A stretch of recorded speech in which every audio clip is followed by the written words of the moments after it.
Hello and welcome back to Watching Brief for the week of the 16th of September 2024.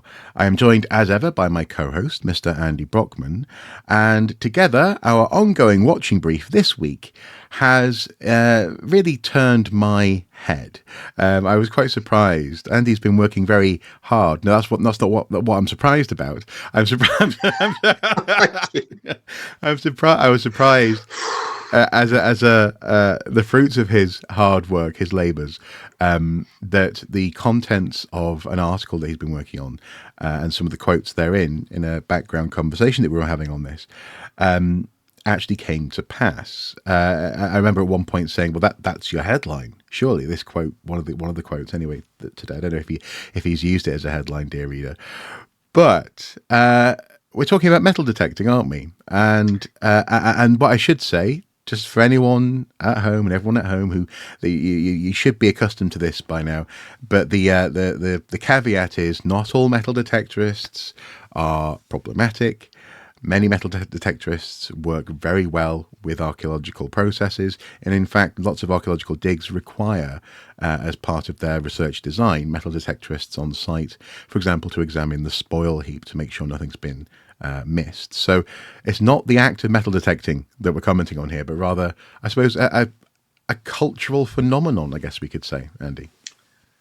That's right. And just to pick up very quickly the point you've just made, I've worked with metal detectorists for as long as I've been involved in archaeology, which is really since the very late 1970s. Yeah. So I am not anti-metal detectorist. That's very, very important to make clear.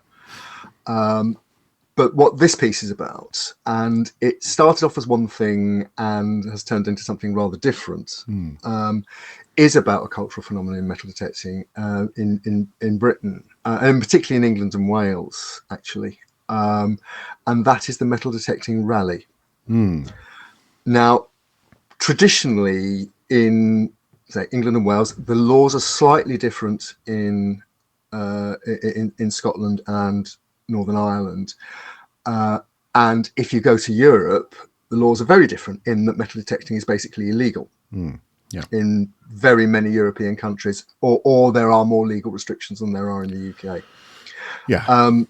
In England and Wales in particular, there is a very permissive regime in that metal detecting for artifacts, even archaeological artifacts, is legal. That is the baseline.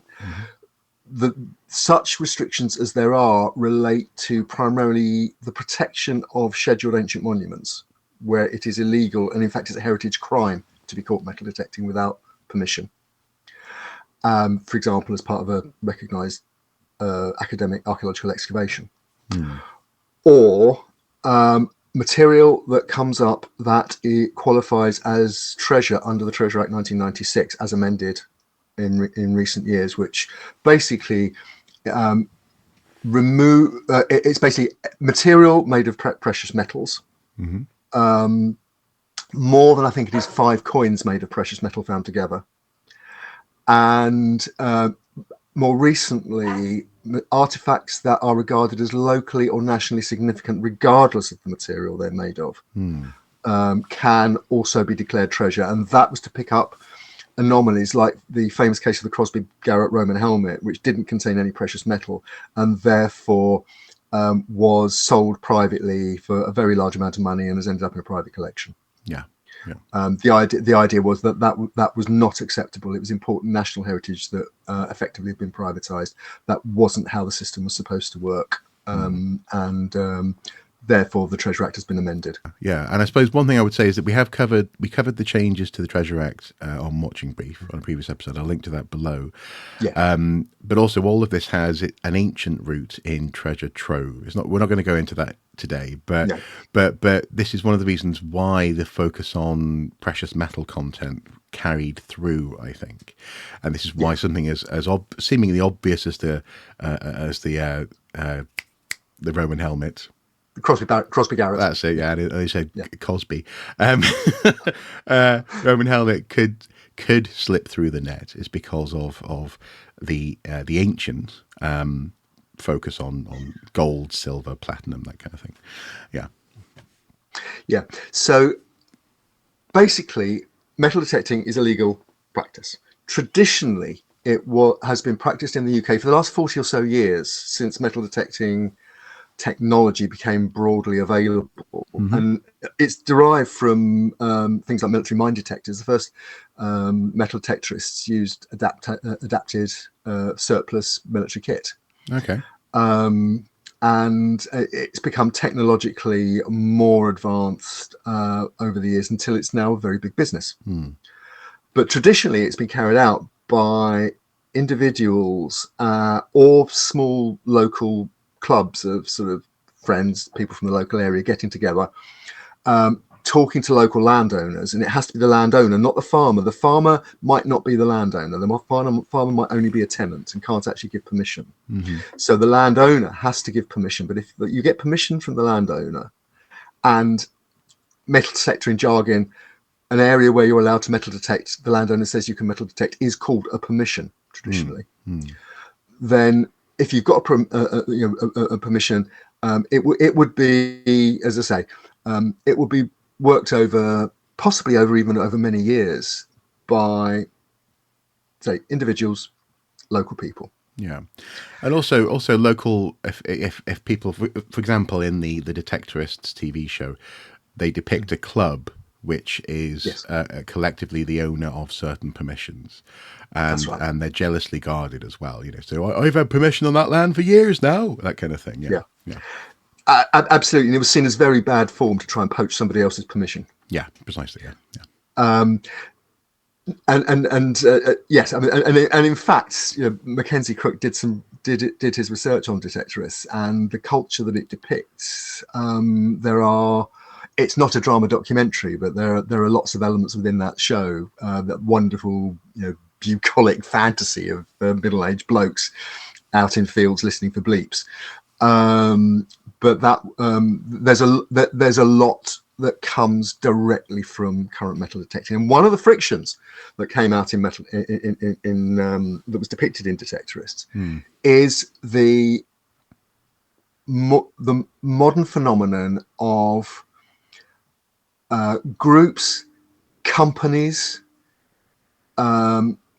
commercial entities organizing rallies of large number of detectorists who might never have met each other before, but who are simply turning up to pay to be allowed to detect. What happens is these organizations, for want of a better word, and this is the core of the article that I've written and the issues that it raises. These organizations can come in, talk to a landowner, potentially offer far more money than a local club and certainly an individual in return for exclusivity on the land, on the permission. And so what you end up with is, and if you read, if you observe metal detecting social media, that on chat rooms, Facebook, whatever, where you can get in, because a lot of these groups are member only and are highly secretive, for reasons we can discuss.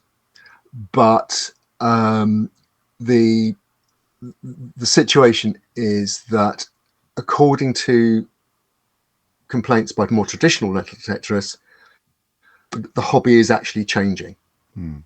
And now it is very difficult to find a permission in some parts of the country where an individual can go to a farmer and say, can I detect your land, please? To a landowner say, can I detect your land, please? Because a rally company has come in offering, some cases, over £10,000 for access to the land. And to take part, your average metal detecting rally weekender these days costs normally £60 plus, £60 to £80 plus. And for that you might get like a sort of a mini Glastonbury festival almost. There'll be camping fields, there'll be possibly a marquee tent and bar, there'll be possibly live entertainment and so on. This kind of thing I'm going to be talking about in a minute.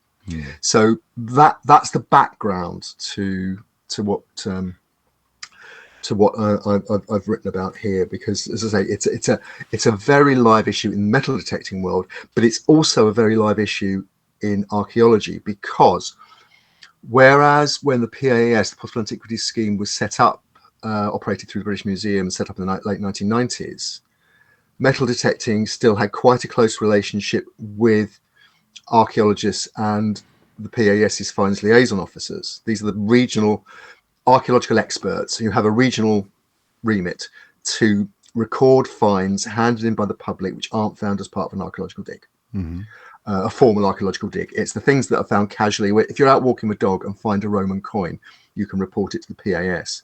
But most of their work involves liaising with and working with metal detectorists. And sometimes they have a very long-standing relationships with individual detectorists going back years. Mm-hmm. The issue with rallies is that it is a single rally could overwhelm a finds liaison officer of the Portable Antiquities Scheme with work. Do the maths, because on its website, the Portable Antiquities Scheme says that a finds liaison officer can process roughly, depending on the complexity of the finds, 10 to 20 finds per day and put those finds onto its database. And the whole point is there's a publicly available research database of artifacts, so they're not lost into people's private collections. Mm-hmm. But if you've got 500 metal detectorists on a site on a weekend, do the maths. If only a relatively small percentage of those people find artifacts, it will very quickly overwhelm an individual finds liaison officer. Yeah, yeah. Now, so in that sense, it's a massive ramp up in scale in terms of event, in terms of land use intensity, and therefore in terms of possible finds coming out of those events, and into the system. That's right. And at the moment, the advice, the Portable Antiquities Scheme does not support rallies. No. It does not send FLOs to rallies. On its website, the current advice is to have archaeological support on site, so that if anything significant turns up, it can be spotted and there can be an archaeological intervention earlier. And I'll come to that in a minute as another issue. Mm-hmm. And also that the individual detectorists make themselves aware of the advice, and then it puts it suggests a charge out rate for a finds liaison officer to attend a rally of £500 a day. Now, but again, there's no regulation which requires archaeological support at a metal detecting rally, and there's certainly no requirement that the archaeologist is a finds liaison officer. No. So, and again, there are colleagues of ours who, for example, do support metal detecting rallies because they choose to. Some of them are paid, some of them do it voluntarily. It's a complex area, and there's no consistency. No, and that's again one of the issues. Now, of course, I can recall Mike Hayworth, the previous head of the Council for British Archaeology, the CBA, writing an article towards the end of his tenure, describing the presence of metal detecting rallies as problematic. So it very much is a matter of, at the moment, down to, I guess, the rally that you're working with, and also one's own sense of practice, dare I even say conscience, to the extent to which you might be working with a rally or not. So yes, as you say, there are people who do work with metal detecting rallies, but they've definitely been identified as a, well, back then, a few years ago now, as a growing presence at the very least, and that seems to have continued because, I mean, as you were also describing, this ramping up of this, I guess, a sort of land use intensity. If this was farming, this is switching from ploughing a field to using intensive, large scale machinery on a field, and land needs to be given time to recover. So in that sense, how has this intensity affected the landscape? Both literal and metaphorical. Some critics would argue quite considerably. that article you mentioned, actually, that Mike Hayworth authored, in fact, he co-authored it with Professor Michael Lewis, who's the head of the Portable Antiquities Scheme. And it was pretty outspoken. It basically said commercial rallies need to be regulated. They are damaging to archaeology, and there are issues around, and again, I'll come to this in a minute in the context of the new piece, but there are issues around accountability, financial accountability, and legality even. So it came out at the end, I think it was in the end of 2021 in British Archaeology, CBA's House magazine, when Mike Pitts was still editor. It was clearly a very it was placed there very deliberately. They wanted the issue in the marketplace, in Archae world, but also it would have been picked up in metal detecting world too. But actually, not very much happened afterwards. No. And if anything, post-COVID, the situation has become even more intense and polarized. But to the extent that if you look at metal detecting social media, there are some metal detectorists who argue that rallies should be banned for two reasons. One is, again, reasons of accountability, financial opacity, but also areas that were once giving up fines are now not returning fines. In some cases, the land has been detected and redetected for over 40 years by individuals, by clubs, and now by the rallycos. And it's effectively been strip mined, according to the critics. And this highlights, for some people at least, that this is a finite resource, which, unlike other finite resources, like fishing, like shooting, it's not licensed, it's not regulated, and this stuff can be basically taken away, never to be seen again. And in fact, some people again would argue that compared to the licensed activities like fishing and shooting, fisheries can be managed to regenerate more fish. Shoots can be managed to provide birds for next year. Yeah. Once an archaeological artifact is out of the ground, it's out of the ground forever. There's not going to be another one to replace it. And in that sense, the farming analogy only goes so far, because you can leave a field in fallow and let it recover. That doesn't happen with archaeological materials, and I suppose maybe this is a little closer to the sort of need for licensing and regulation that surrounds the recovery of mineral wealth out of the ground. In fact, that's definitely something that you cannot do without license. Gravel digging is an obvious example. Yeah, precisely. Yeah, but gravel is relatively mundane. I'm thinking about gold and lead and other. So in that sense, it is in it a matter of intensity and intensive land usage. Yeah. So where does all this lead us then?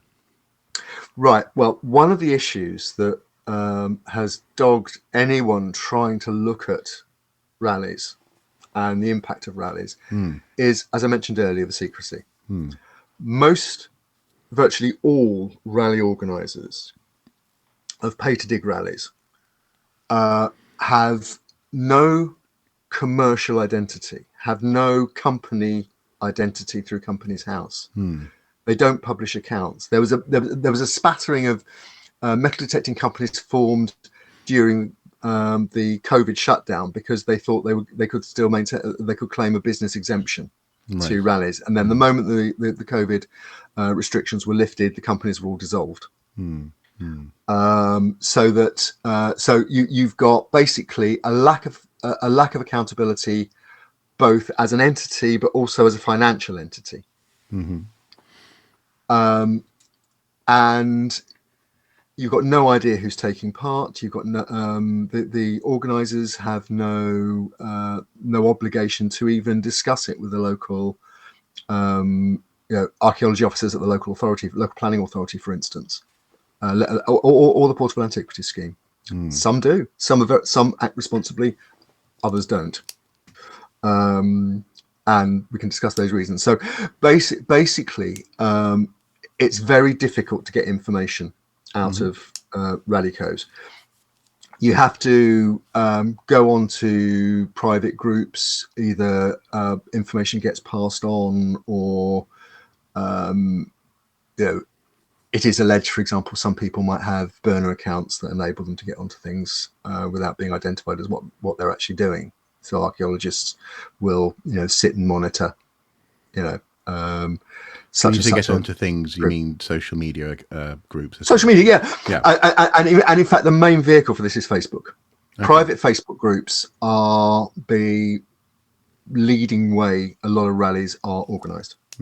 So basically, I'm a metal detectorist. I want to go. I want to. I don't have a permission of my own. I've just bought a new metal detector. And I want to use it, and so I look for somewhere in my area that I can go and use it. I can't get permission of my own, so I see a pay to dig rally is going on, next weekend, organised by the Joe Blogs metal detecting group, and so I sign that up. I sign up to that. The admins let me into the group, and then I get first of all I get the information about the digs, and then I get an opportunity to join the digs, and then usually the day before the dig, I get the just 3 words or the postcode or whatever where the dig's going to be. Yeah. Okay. And it's that informal and that secretive. Yeah, informal, secretive, and in that sense, difficult to preempt and to track. Yeah. Okay. Yeah, absolutely. Historic England have tried to do research. The National Council for Metal Detecting publishes its own figures for metal detectorists, but it doesn't talk about rallies per se very much. It's just, it acts as a vehicle for insurance for most rally companies, and that's another issue that we can maybe discuss. But essentially, you can't FOI a Facebook group. No. So all the normal tools that I might use to research a story aren't available to me. I'm reliant on information that's passed on by sources in the archaeological or metal detecting communities, plus a limited amount of material that's in the public domain, which is where this current story came from, because a source passed on some information to me about a company called Just Detect UK. They operate in East Anglia. They grew out of a company which we've actually mentioned on the Watching Brief before, which is Detecting for Veterans, which collapsed a couple of years ago amid accusations of fraud. Now, I can't say any more about that because there's still a live police investigation. Yeah. But some of the people who are not in any way connected with the allegations, who were involved in Detecting for Veterans, decided, took the decision that the idea of working to raise money for veterans charities was too good to lose with the collapse of Detecting for Veterans. And so they effectively took the group forward under a different name, under new management, as it were, and have been organising rallies for the last four years or so, principally in the Midlands and East Anglia, where the man who is or has been the lead on Detecting for Veterans, Jason Price, is based. He's a funeral director. He's based in Lincolnshire. Okay. And last year, a source passed on some information to me which suggested that members, admins, people who aren't aware, the jargon in a Facebook group for people who actually run the group and let people in or out and post leading articles and so on is admins. A lot of you may be familiar with that, just in case you're not. And the admins in these groups are actually quite important because they're the ones that do the organisation. Anyway, source passed on some information to me that South Kesterton Council, which is a local authority in Lincolnshire, had given, quotes, words of advice to Just Detect UK because they hadn't obtained the proper licenses for entertainment and food and so on for their main metal detecting event last year. So that put them on the radar. Now, I didn't write it up as a story because it wasn't really a story in its own right. It was the kind of thing that, you know, small local groups often get wrong when they're trying to organise a large event, and it's not, you know, they're not bringing down the monarchy.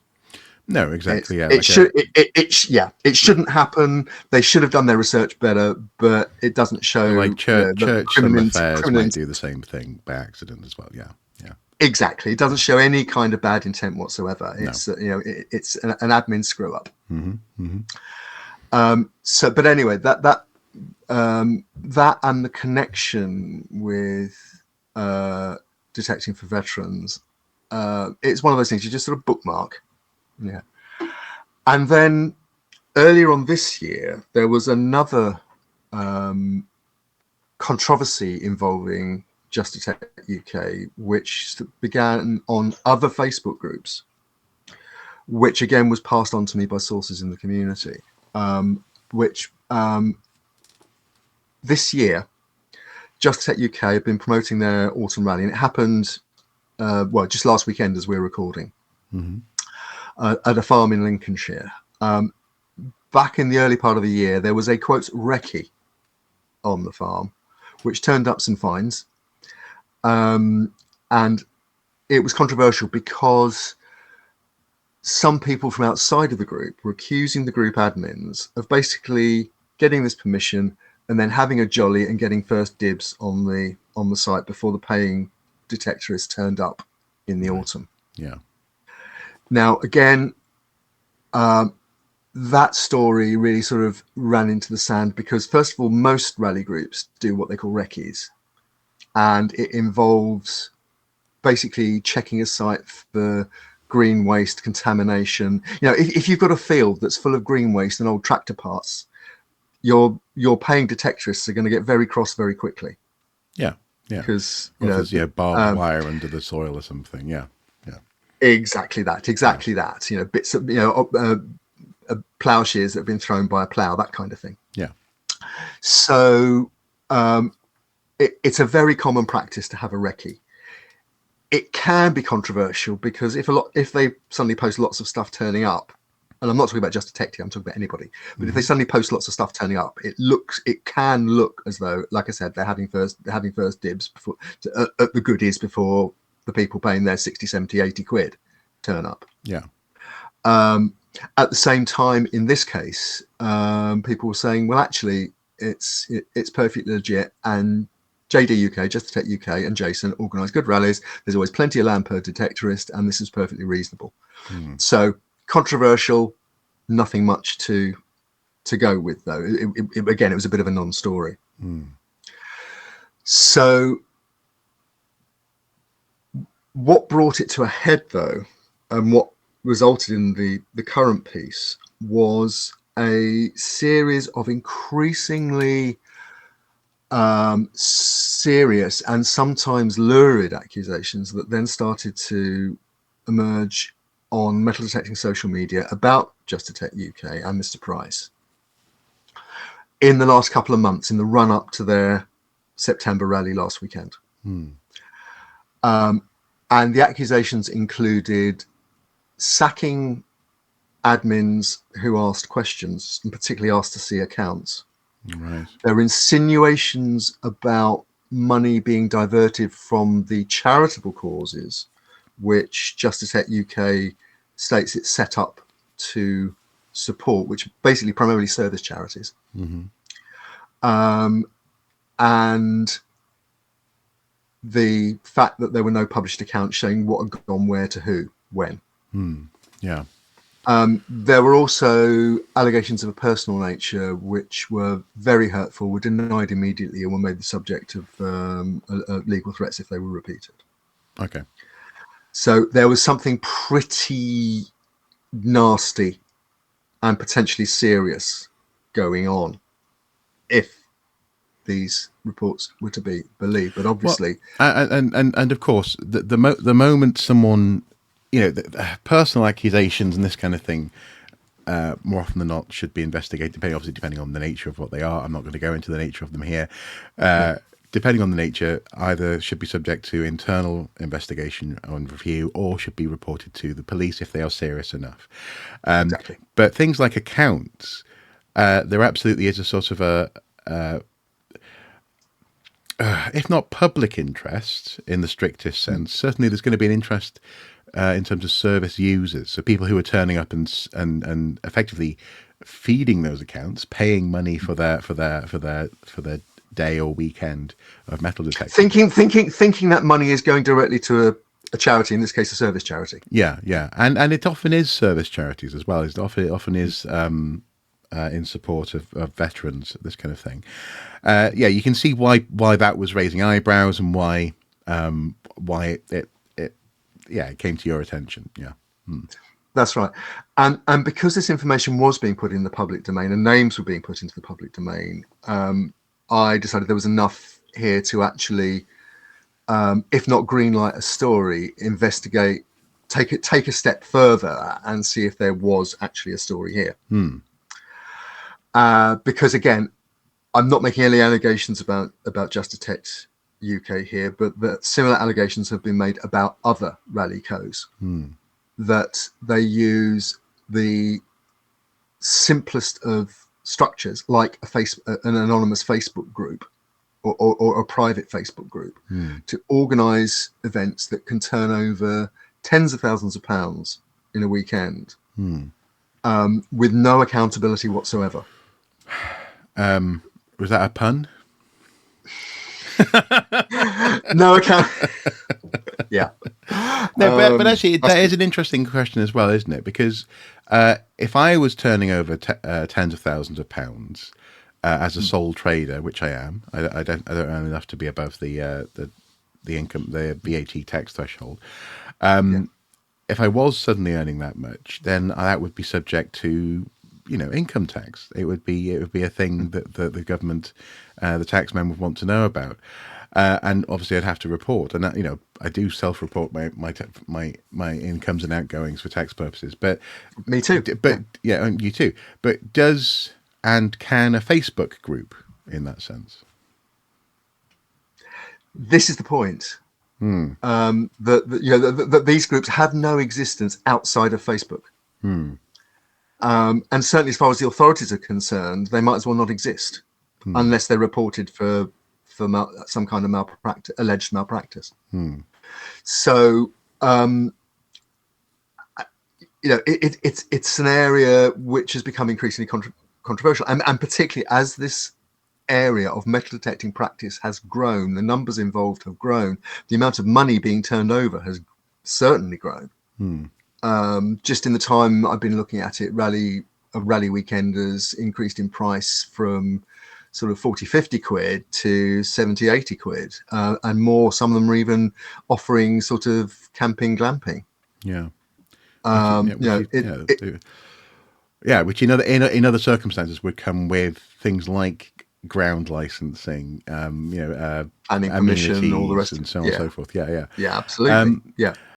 A watching brief is a formal programme of observation and investigation to record and report on notable discoveries on an archaeological site.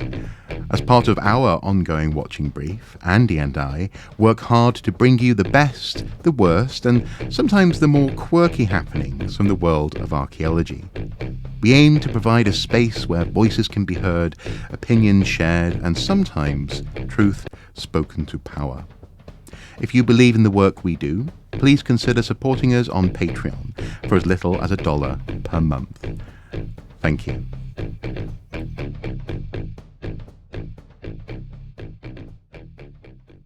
So what happened next then? What did you discover? Well,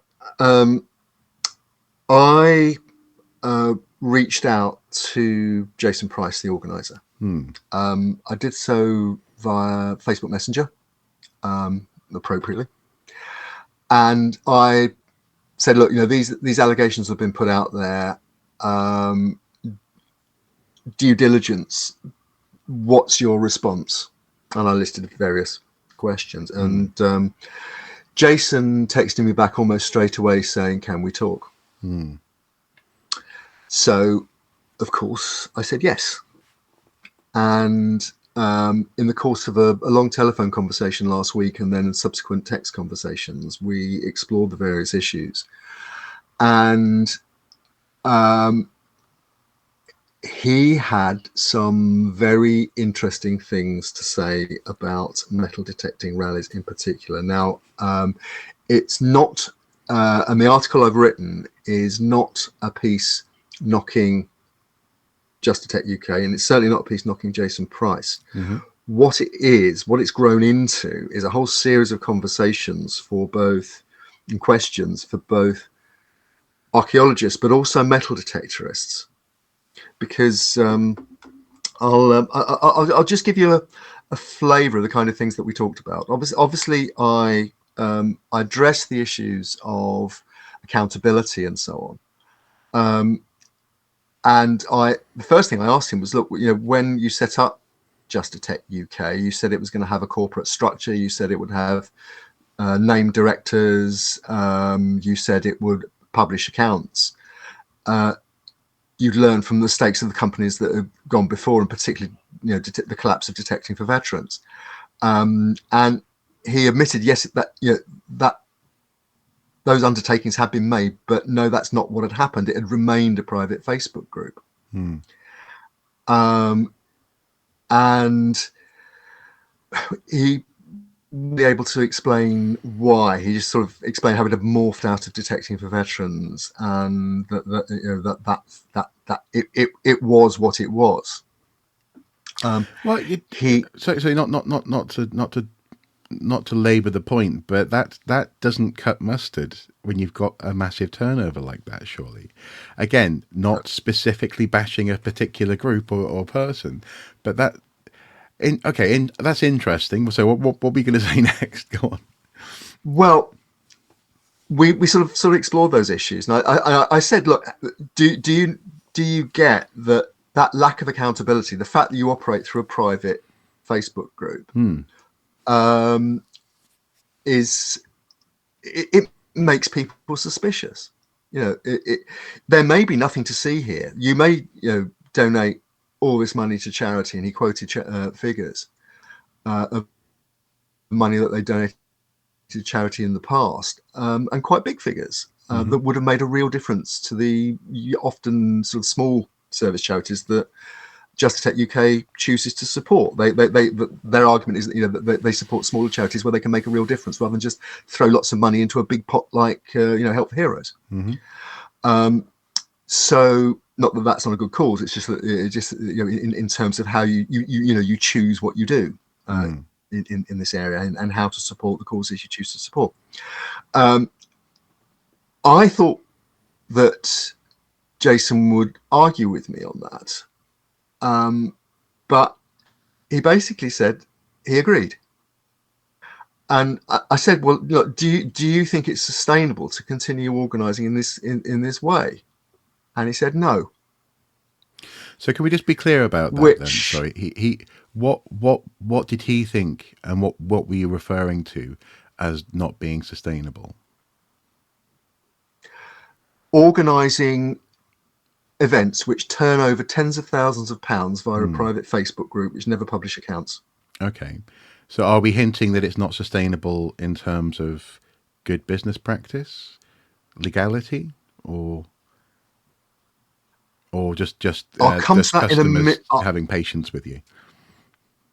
There's a payoff here, okay. And I'll sort of save that to the end, I think. But yes, I mean, his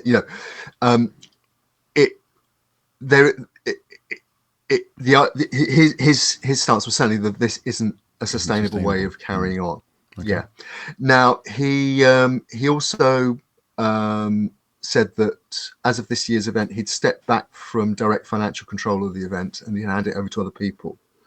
One of the accusations was that he was controlling it all directly himself, and certainly two of the founder admins who had walked away from Just Detect UK and made some of the allegations were alleging that. He denies that. What's interesting here is that he's using language, and language is creeping in here, that you find in community interest companies who have Yeah. steering groups, so named individuals who will monitor the activities of the company and whether or not it's Yes. meeting its stated goals and aims, in this instance, Yes. presumably donating to charity. But also, as well, it's creeping in is a sort of corporate language where people within the presumably private Facebook group are asking him to step back from direct financial controls and this kind of thing, like some sort of CEO of a Fortune 500 company or something like that. Again, it's a Yeah. private Facebook group. So those people themselves are equally unaccountable and unnamed, Yes. Yes. as you would expect from a boardroom or a steering group. You'd expect those people to be known and named. Yeah. So again, this is interesting language that's creeping in. Oh yeah. I mean, and I mean, the admins are named on the Facebook group. Right. I've got a printout of the current admins, who Did, most of whom are relatively new. did I'm guessing not. Do they submit minutes of their meetings? Do they, in that sense, they're behaving like people This is who are beholden to shareholders? this is the thing. This is the thing, and this is the situation that has been allowed to arise by both metal detecting world and archaeology world, and the financial and legal authorities in the UK that regulate business. No, this situation has been allowed to develop over a number of years because nobody has actually seen it necessary to grasp the nettle, as it were. Until now, it's starting to come to a head, I think. But presumably, by the sound of it, because it's grown so large, it's unwieldy. This is Yeah. the point. I said earlier that one of the problems was getting hard information, and one of the things that came out of the conversation with Jason Price was some hard information, albeit obviously this is all from Mr. Price, and again, I've not got accounts to verify it, so I'm taking him at his word at the moment. But I checked all these quotes with him. I checked all the figures with him before publishing, Okay. and basically, he claims that in the 3-4 years that Just Detect UK has been organising events, they've donated approximately £52,000 to charity. Okay. Now, in terms of this year's event, though, and this is where it gets really interesting, because getting up-to-date figures about rally events and what they cost is virtually impossible. But what Jason Price told me was that this year he expected to take something like £40,000 directly from participants paying on the gate to attend. Sorry, 4T. £40,000.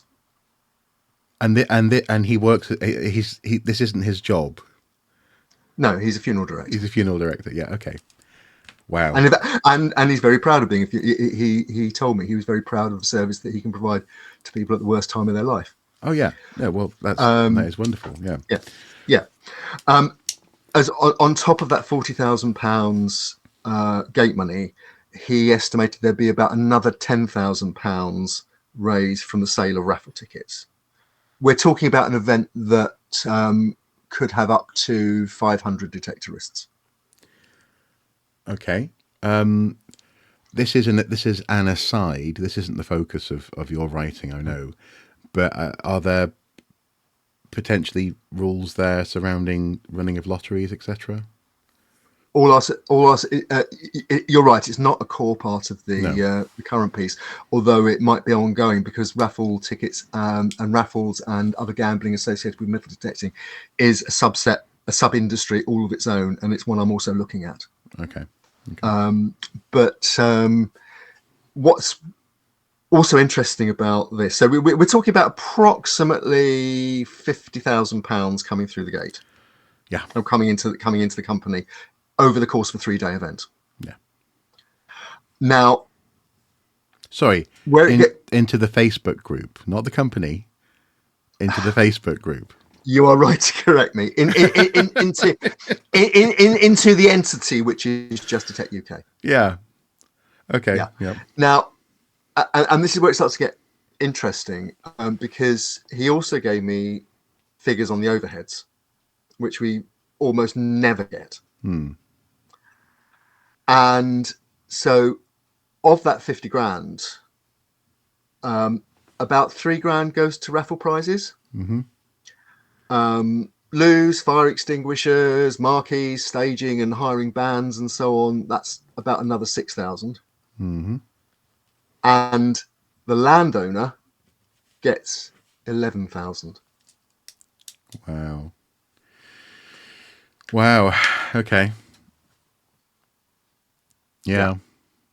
Now you can see there how an individual metal detectorist asking for permission can no way compete with that. No. No. No. And it's interesting. And It's interesting because this is a trend that you see in formal industry, isn't it? So, for example, a friend of mine runs a tour company. He does walking tours, and someone has come in from Sheffield and is going around sort of offering to buy everyone up from within the tour guide sector within the city, pay them half rates, but because he's now the only game in town in terms of providing footfall. See what I mean? This sort of jump in scale can often lead to a dramatic reduction in on the ground quality, and it's very much I don't mean just to say capitalism bad, but it's very much a capitalism bad sort of phenomenon, isn't it? Yeah, interesting. Yeah. Now, again, just to step back to Just Detect UK, that taking those figures as final, and in fact, Jason Price has promised to share the final figures with us. Okay. And I look forward to that. But as things stand on the provisional figures, there's something like £30,000 to be dispersed, however the organizer of the group sees fit. Right. Now,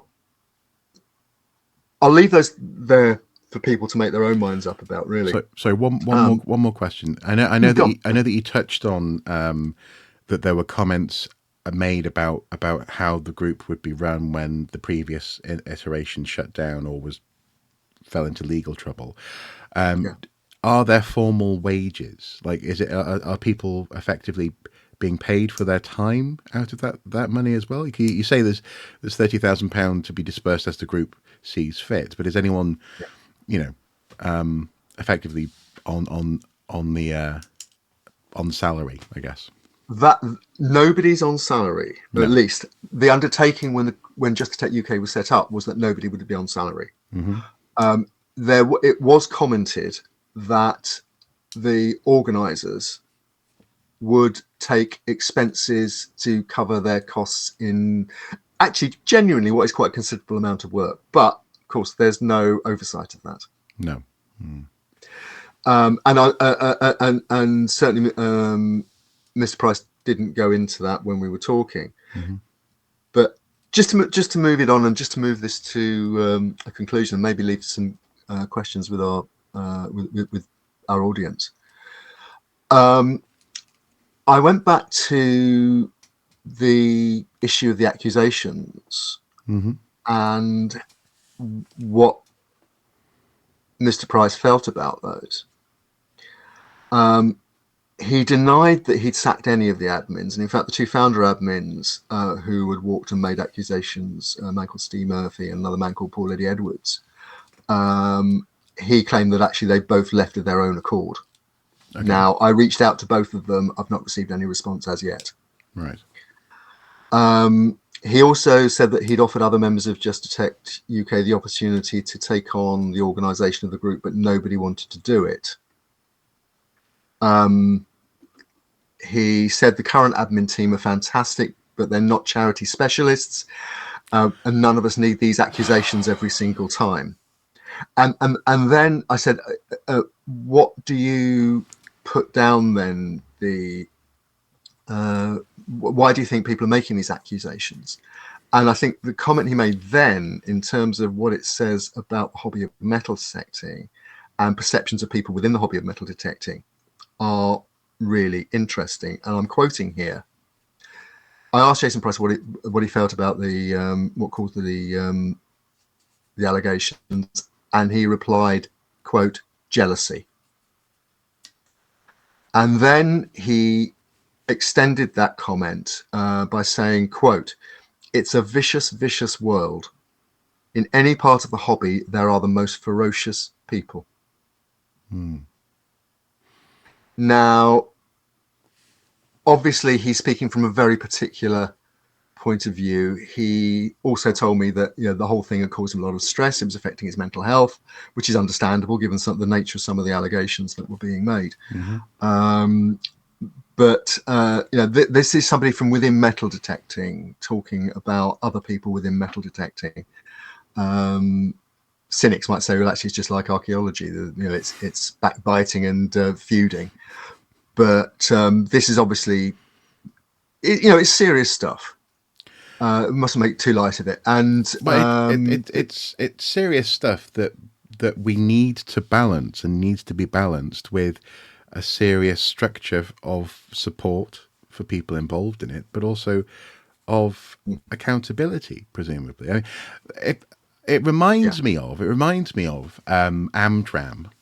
So I know a few people who run who've been involved in amateur dramatics over the years. I know you have a sideline in lighting for stage production. Well, I had a professional involvement in, and maintained a professional involvement in. And within those areas, you have passionate people who've all bringing to the table often multiple skills that mean that they've been able to, for reasons of their own enthusiasm, been able to apply themselves to setting up a show. They have an opinion on how the lighting should be done. They have an opinion on how the director should be directing. They reckon that they can source props or costumes more effectively than possibly the costumier for that particular show might do. And because everyone both wants the best thing to happen, the best show for the most part, even if it only means that the person on stage they want themselves to look like an excellent actor on stage. You can have these tremendous frictions where the people who are in charge are being undermined. There are people who aren't quite in charge who everyone looks to for leadership and for effectively direction. And you have people joining these groups who have no clue about the boiling, simmering tensions that exist in this what appears to be some sort of power structure, but is in fact actually about to explode because of, well, as you just said, words like jealousy, words like people being aggressive or being horrid and this kind of thing. And as you made the point, you were talking about Amdram, we're talking about metal detecting. It is just a hobby. Yeah. Well, just a hobby, but also as well, the other factor here that always gets drama in a group is when there's money involved, and seemingly when people want to know what's happening with money as well. I think this is where this is where to end, because yes, at the root of this is money, undoubtedly. And I'm stepping outside. I'm stepping away from that conversation with Jason Price at the moment, and this is my opinion, having looked at this for many years now, and this case in particular. So we're talking about Rallies in that sense. Rallies in general, yeah. These are big businesses. You've got. Jason Price talks about an event that turns over around 50 grand in a weekend. That could be a sole trader, even a small commercial enterprise might turn over that amount of money, but certainly not in a weekend. Maybe 4 years for me, possibly. Well, yeah, exactly. Viewers, get out your violins. Yeah, viewers go to Patreon. Yes. Yes, exactly. Yes, we can't offer you the opportunity to find the nation's heritage, but we can offer you Patreon. Yeah. But no, in all seriousness, it's about it. that I'm sure this would not be happening at this level if there wasn't money involved. And even with even if there's no, certainly I'm not alleging any impropriety in the case of Jason Price, and there's no evidence of that. And in fact, as I've explained, it's very difficult to come up with any evidence for any rally code that they're behaving inappropriately. That said, it's very difficult, as I've said, to come up with any evidence whatsoever. And the suspicions remain. I mean, look, I think it's probably time to wind up with a final piece of sort of hard commentary that people can take as they will. And it goes back to the issues of rallies and sustainability, and whether rallies can continue in their current form, given the criticisms, both in terms of their legal structures and financial arrangements, but also what they may be doing to the nation's archaeology. In terms of, as we said, in the worst cases, completing the strip mining of parts of the country of antiquities in the ground, with no compulsion to report, so that data is lost forever. I suppose one minor caveat there is that the compulsion to report is down to the individuals, and there will be many different individuals doing different things in terms of reporting. Yes.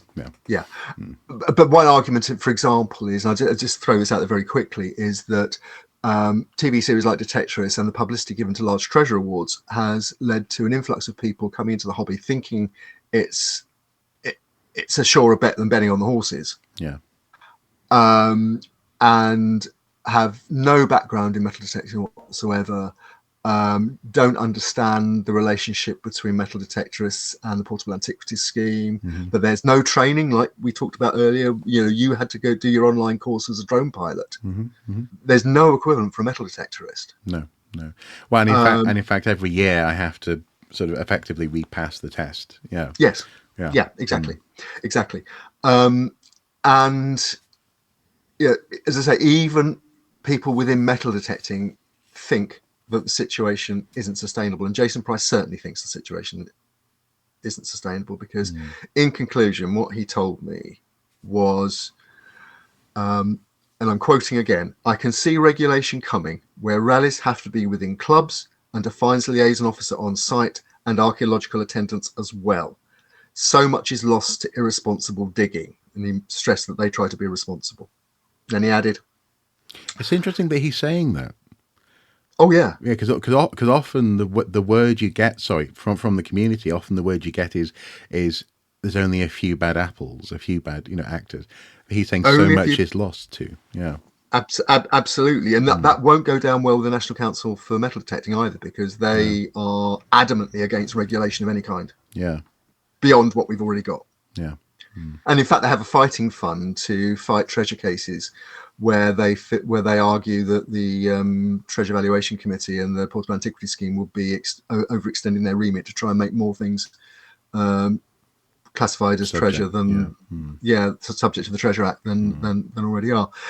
So he said that he argued that he could see regulation coming, and he said he's not that comes, that's not just his own opinion, it comes from discussions with colleagues. And then he added of Just Detect UK, he'd already told me that this year's rally was probably the last one in its current form. And then he said, quote, "Just Detect UK is too big, and some groups are even bigger, much bigger. With folk turning up simply to take away a gold coin or artifact without proper thought for items to be being recorded." He said, in conclusion, "Many clubs need to slim down numbers. We will be one of the first to do it." Right. Interesting. I suppose you could say, I'm just thinking, if I was another member of that Amdram group, looking in at another Amdram group who's talking about slimming down, you could say that that's just one person's perspective. You could say that that maybe they just don't have sustainable or popular enough business practices, and so on and so forth. So in that sense, this is an interesting data point, certainly, isn't it? But Yes. it requires more ongoing observation, I think, to make it an absolute statement of fact, I suppose, doesn't it? Mm. But certainly, certainly Absolutely. poignant. Certainly poignant, though. Yeah. I think it's the first time I've seen this kind of commentary coming out of the metal detecting community, and particularly from somebody who is, as he says, not the biggest organizer of metal detecting rallies, but one of the most high profile in terms of what they do and where they've come from, and so on. And so to have that kind of commentary coming from them, I think it is significant. Again, too early to talk about tectonic plates moving, but as I say, I think the comments will prove controversial, both among archaeologists and among metal detectorists, some metal detectorists, probably for very different reasons, actually. But even so, to actually have this kind of commentary and hard figures, or at least hard figures being quoted, coming out, that is certainly, it's a data point. It probably moves the debate on. Yeah. Okay. So what's next then, as far as you're concerned? Well, I mean, I'm going to be staying in touch with Jason Price. He's promised me the final figures to clarify those issues. We'll be watching what happens with Just Detect UK. We'll be watching what happens with other detecting detecting groups. I'm looking at other cases, and when we've got evidence that's strong enough to publish on a relevant story, we'll do it. I think, again, stepping back from Just Detect UK, I'm getting the sense that in the community of professional archaeology, and mostly because of rallies, actually, there's an increasing willingness to criticize metal detecting as a hobby, and to say that the status quo that was held since the beginning of the portable antiquities scheme can now no longer hold, because, as we discussed earlier, with these large-scale rallies turning over lots of money, with no accountability or accounts, and no no obligation to report fines, plus other suggestions that, for example, artifacts are turning up that are clearly from burials, but burials aren't being declared. And obviously excavating a burial without a license is illegal. That metal detecting is coming under increasing scrutiny, and many archaeologists are increasingly unwilling to cut metal detectorists the slack that they've enjoyed in the past. And in fact, just this week, as I was writing my piece, Dr. Tess Mackling published an article about the impact of metal detecting on her particular field of research on Iron Age talks. And it's a powerful piece of work. Well, we can link to it. I'll urge people to go and read it. Okay, cool. Well, that has been this week's watching brief. Hopefully you found it interesting.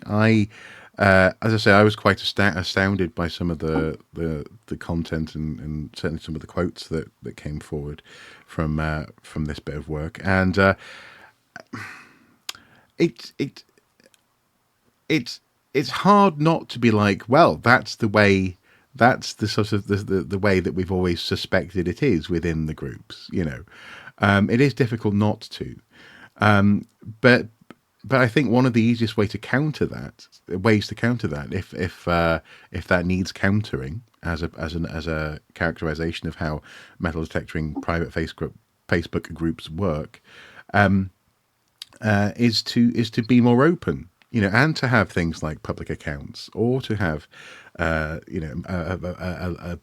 more liberal relationship with outsiders. Is basically more of an open relationship with people who are just curious about what's going on within these groups, and particularly how it is that the rallies work as well. Maybe people are suspicious for no good reason, and it's all wonderful and above board. But we just don't know for the most part, do we? No. Okay, can I just make one final point, and it's just a legal point. If a metal detectorist goes into a shop at Christmas and buys a charity Christmas card, there is more legal protection on that charity Christmas card, in that the point of sale has to display the charity that the money is going to and how much of the price is going to the charity. Yeah. Where, they have more protection buying a Christmas card than they do going on one of these rallies. Yeah. In terms of where their money's going. They have more protection buying a lottery ticket. Actually. Yeah, in terms of and how much lottery money goes to charity as well. Yeah, well, that's another good analogy. Yeah. Right, guys. Which is not to say that rallies don't donate lots of money to charities. It's just, as I say, the questions around it and the circumstances that we need to have the conversation about, I think. Yeah, absolutely. Yeah. Right, guys. Well, thank you for watching. Please do comment below if you have any thoughts or opinions. Do keep the comments civil. This particular topic can often result in passionate back and forth, but keep the comments approachable and productive and constructive. And actually, I would add, I hope I've shown that the pipeline is a responsible outlet. Archaeosoup, the watching brief, is a responsible outlet. We're fair. And if anyone has information about any of these issues that we've been discussing in this particular watching brief, and you want to contact us privately, there are ways to do it. And please do feel that you can. We're very interested in hearing from you. Yeah. And in that sense, Price has agreed to be named. That's why we're able to name him. Yes. Yes. If there's anything else that you think we should cover or that you'd like to see us cover, please also do get in touch. Email on screen. You can contact us via various social media points and also on Andy's Pipeline website. There is a mode to do that with hyper secure proton mail, unhackable, quantum computing. Well, it's end-to-end encrypted, and it's not Elon crapping on about cats. Exactly. Anyway, guys, until next time, do take care. Bye-bye. Bye-bye.